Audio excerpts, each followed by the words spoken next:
இவ்விதமாக வானமும் பூமியும் அவைகளின் சர்வசேனையும் உண்டாக்கப்பட்டுத் தீர்ந்தன.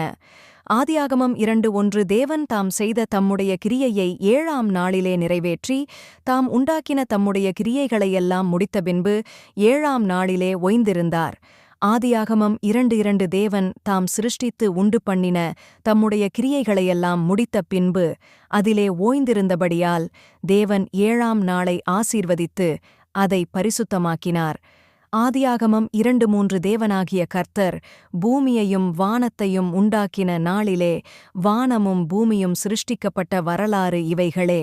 ஆதியாகமம் 2:4 நிலத்தினுடைய சகலவித செடிகளும் பூமியின் மேல் இன்னும் உண்டாகவில்லை, நிலத்தினுடைய சகலவித பூண்டுகளும் இன்னும் முளைக்கவில்லை, ஏனெனில் தேவனாகிய கர்த்தர் பூமியின் மேல் இன்னும் மழையை பெய்ய பண்ணவில்லை, நிலத்தை பண்படுத்த மனுஷனும் இருந்ததில்லை. ஆதியாகமம் 2:5 அப்பொழுது மூடுபனி பூமியிலிருந்து எழும்பி பூமியையெல்லாம் நனைத்தது. ஆதியாகமம் 2:6 தேவனாகிய கர்த்தர் மனுஷனை பூமியின் மண்ணினாலே உருவாக்கி ஜீவ சுவாசத்தை அவன் நாசியிலே ஊதினார், மனுஷன் ஜீவாத்துமாவானான். ஆதியாகமம் 2:7 தேவனாகிய கர்த்தர் கிழக்கே ஏதேன் என்னும் ஒரு தோட்டத்தை உண்டாக்கி தாம் உருவாக்கின மனுஷனை அதிலே வைத்தார். ஆதியாகமம் 2:8 தேவனாகிய கர்த்தர் பார்வைக்கு அழகும் புசிப்புக்கு நலமுமான சகலவித விருட்சங்களையும் தோட்டத்தின் நடுவிலே ஜீவ விருட்சத்தையும் நன்மை தீமை அறியத்தக்க விருட்சத்தையும் பூமியிலிருந்து முளைக்க பண்ணினார். ஆதியாகமம் 2:9 தோட்டத்துக்கு தண்ணீர் பாயும்படி ஏதேனிலிருந்து ஒரு நதி ஓடி அங்கே இருந்து பிரிந்து 4 பெரிய ஆறுகளாயிற்று. ஆதியாகமம் 2:10 முதலாம் ஆற்றுக்கு பைசோன் என்று பேர், அது ஆவிலா தேசம் முழுவதையும் சுற்றி ஓடும், அவ்விடத்திலே பொன் விளையும்.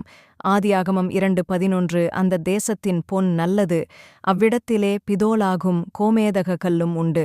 ஆதியாகமம் 2:12 இரண்டாம் ஆற்றுக்கு கீகோன் என்று பேர், அது எத்தியோப்பியா தேசம் முழுவதையும் சுற்றி ஓடும். ஆதியாகமம் 2:13 மூன்றாம் ஆற்றுக்கு இதேக்கேல் என்று பேர், அது அசீரியாவுக்கு கிழக்கே ஓடும். 4ஆம் ஆற்றுக்கு ஐபிராத்து என்று பேர். ஆதியாகமம் 2:14 தேவனாகிய கர்த்தர் மனுஷனை ஏதேன் தோட்டத்தில் அழைத்து கொண்டு வந்து அதை பண்படுத்தவும் காக்கவும் வைத்தார்.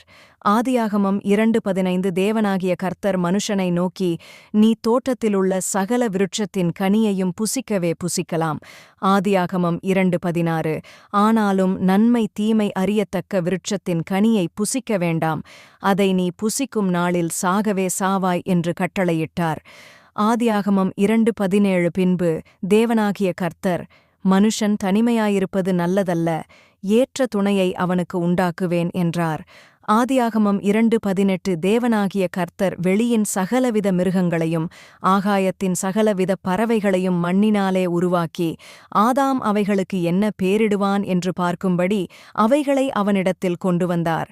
அந்தந்த ஜீவஜந்துக்கு ஆதாம் எந்தெந்த பேரிட்டானோ அதுவே அதற்கு பேராயிற்று. ஆதியாகமம் 2:19 அப்படியே ஆதாம் சகலவித நாட்டு மிருகங்களுக்கும் ஆகாயத்து பறவைகளுக்கும் சகலவித காட்டு மிருகங்களுக்கும் பேரிட்டான். ஆதாமுக்கோ ஏற்ற துணை இன்னும் காணப்படவில்லை. ஆதியாகமம் 2:20 அப்பொழுது தேவனாகிய கர்த்தர் ஆதாமுக்கு அயர்ந்த நித்திரையை வரப்பண்ணினார், அவன் நித்திரையடைந்தான். அவர் அவன் விலா எலும்புகளில் ஒன்றை எடுத்து அந்த இடத்தை சதையினால் அடைத்தார். ஆதியாகமம் 2:21 தேவனாகிய கர்த்தர் தாம் மனுஷனில் எடுத்த விலா எலும்பை மனுஷியாக உருவாக்கி அவளை மனுஷனிடத்தில் கொண்டு வந்தார். ஆதியாகமம் 2:22 அப்பொழுது ஆதாம், இவள் என் எலும்பில் எலும்பும் என் மாம்சத்தில் மாம்சமுமாயிருக்கிறாள், இவள் மனுஷனில் எடுக்கப்பட்டபடியினால் மனுஷி எண்ணப்படுவாள் என்றான். ஆதியாகமம் 2:23 இது நிமித்தம் புருஷன் தன் தகப்பனையும் தன் தாயையும் விட்டு தன் மனைவியோடே இசைந்திருப்பான், அவர்கள் ஒரே மாம்சமாயிருப்பார்கள். ஆதியாகமம் 2:24 ஆதாமும் அவன் மனைவியுமாகிய இருவரும் நிர்வாணிகளாயிருந்தும் வெட்கப்படாதிருந்தார்கள். ஆதியாகமம் 2:25